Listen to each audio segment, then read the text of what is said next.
Quality और consistent performance के लिए सिर्फ सिल्वर पंप। टॉप क्वालिटी और कंसिस्टेंट परफॉर्मेंस के लिए सिर्फ सिल्वर पंप, नाम याद रखना। गेल्या 2 दिवसापूर्वी मुंबईमध्ये हवामान विभागाकडून अवकाळी पावसाचा अंदाज जो आहे तो अंदाज व्यक्त करण्यात आला होता आणि त्यानुसार मुंबईमध्ये दादर, वरळी आणि परेल भागामध्ये जे आहे ते रिमझिम पावसाने हजेरी लावली होती। परंतु आज आपण सकाळपासून पाहतोय की मुंबईमध्ये सर्वत्र दमट आणि ढगाळ वातावरण असल्याचं आपल्याला पाहायला मिळतंय।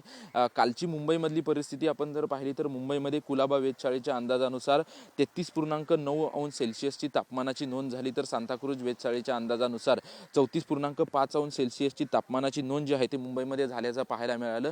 आज ढगाळ वातावरण आणि दमट वातावरण मुंबईमध्ये जरी असलं तरी उद्यापासून 2 दिवस मुंबईमध्ये मोठ्या प्रमाणात तापमानात वाढ होईल असा अंदाज जो आहे तो हवामान विभागाकडून वर्तवण्यात आलेला आहे। संपूर्ण महाराष्ट्रामध्ये आपण जर परिस्थिती पाहिली तर गेल्या 2 दिवसांपासून कोकण पट्ट्यामध्ये त्यासोबत पश्चिम महाराष्ट्र आणि काही मराठवाड्याच्या भागामध्ये जे आहे ते अवकाळी पावसानं हजेरी लावल्याचं चित्र आपल्याला पाहायला मिळतंय। मुंबईमध्ये देखील अवकाळी पावसाची शक्यता जी आहे ते हवामान विभागाकडून वर्तवण्यात आली होती। त्यानुसार 2 दिवसापूर्वी मुंबईमध्ये थोडाफार अवकाळी पावसाने हजेरी लावली, परंतु येत्या 2 दिवसांमध्ये दमट वातावरण आणि ढगाळ वातावरण राहील असा देखील अंदाज हवामान विभागाकडून वर्तवण्यात आलेला आहे। आणि उद्यापासून 2 दिवस तापमानात देखील यासोबतच वाढ होईल असा देखील अंदाज हवामान विभागाकडून वर्तवण्यात आलेला आहे। कॅमेरामन योगेश सह निवृत्ती बाबर, TV9 मराठी, मुंबई।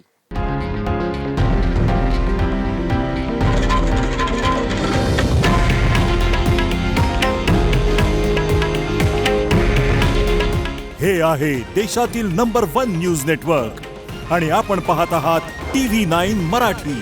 काळजी तुमची, हित महाराष्ट्राचं।